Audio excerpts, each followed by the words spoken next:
சீனாவுக்கு விஜயம் செய்துள்ள இலங்கையின் ஜனாதிபதி அனுரகுமார் திசாநாயக்க அங்கு பல்வேறுபட்ட பேச்சுவார்த்தைகளில் பங்கேற்பார் என்று எதிர்பார்க்கப்படுகிறது. முன்னதாக இன்று அவர் சீன ஜனாதிபதியை சந்தித்திருக்கிறார். அத்துடன் சீனாவில் பல்துறை முயற்சிகள் தொடர்பாக அவர் பேச்சுவார்த்தைகளை நடத்தவிருக்கிறார். இந்த விஜயத்தின் போது அனுரகுமார் திசாநாயக்க மற்றும் சீன அதிகாரிகளுக்கிடையில் கலந்துரையாடல்களும் ஏற்பாடு செய்யப்பட்டிருக்கின்றன. இதன் அடிப்படையில் மின்சாரம், போக்குவரத்து மற்றும் ஏனைய துறைகள், குறிப்பாக டிஜிட்டல் முறை தொடர்பாக பேச்சுவார்த்தைகள் இடம்பெறுகின்றன. அந்த வகையில் இலங்கையின் அரச ஊடகங்களை டிஜிட்டல் மயமாக்குவது தொடர்பாக சீனாவின் உதவி அல்லது ஒப்பந்தம் கைச்சாத்திடப்படும் என்று எதிர்பார்க்கப்படுகிறது. எனினும் இந்த டிஜிட்டல் முறை மாற்றமானது இலங்கையில் சர்ச்சைகளை ஏற்படுத்தியிருக்கிறது. குறிப்பாக ஊடக நிறுவனங்கள் இந்த சர்ச்சைகளை ஏற்படுத்தியிருக்கின்றன. சீனாவுடன் செய்து கொள்ளப்படவிருக்கும் இந்த ஒப்பந்தம் எத்தகையது, அது தொடர்பான விவரங்களை இலங்கை அரசாங்கம் அறிவிக்காமல் சீனாவுடன் ஒப்பந்தத்தை செய்வது சிறந்ததல்ல என்று இந்த ஊடக நிறுவனங்கள் குறிப்பிட்டிருக்கின்றன. குறிப்பாக சீன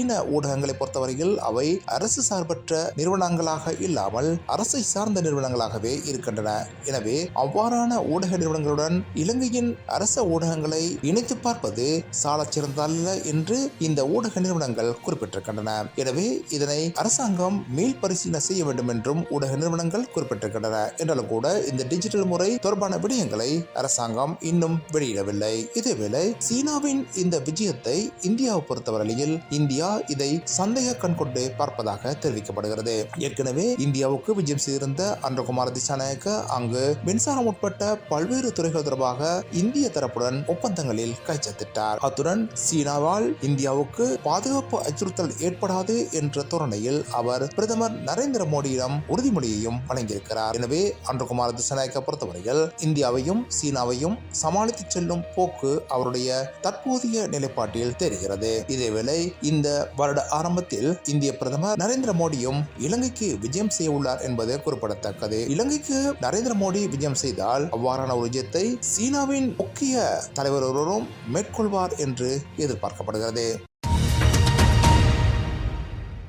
தமிழ்நாட்டின் சென்னை, விழுப்புரம் பகுதியில் காவல்துறையினரின் அடக்குமுறை தொடர்பாக பல்வேறு கட்சிகளும் தமது கண்டனத்தை தெரிவித்திருக்கின்றன. முன்னதாக கடந்த 3ஆம் தேதி தமது பல்வேறு பிரச்சனைகள் தொடர்பாக சாலை மறியலில் ஈடுபட்டிருந்த 18 கிராமங்களைச் சேர்ந்த மக்களுடன் பேச்சுவார்த்தை நடத்துவதற்காக அமைச்சர் பொன்முடி அங்கு சென்றிருந்தார். இதன் போது அவர் மீது சேறு வீசப்பட்டிருந்தது. இதனையடுத்து அதனை காரணம் காட்டி பழிவாங்கும் வகையில் அந்த கிராம மக்கள் மீது தாக்குதல்கள் நடத்தப்பட்டு வருவதாக எதிர்க்கட்சிகள் குற்றம் சுமத்தியிருக்கின்றன. குறிப்பாக நேற்று இடம்பெற்ற சாலை மறியல் போராட்டத்தின் போது காவல்துறையினர் அங்கிருந்த மக்களை பயங்கரவாதிகளைப் போல அடக்கியதாக பாட்டாளி மக்கள் கட்சி குற்றம் சுமத்தியிருக்கிறது.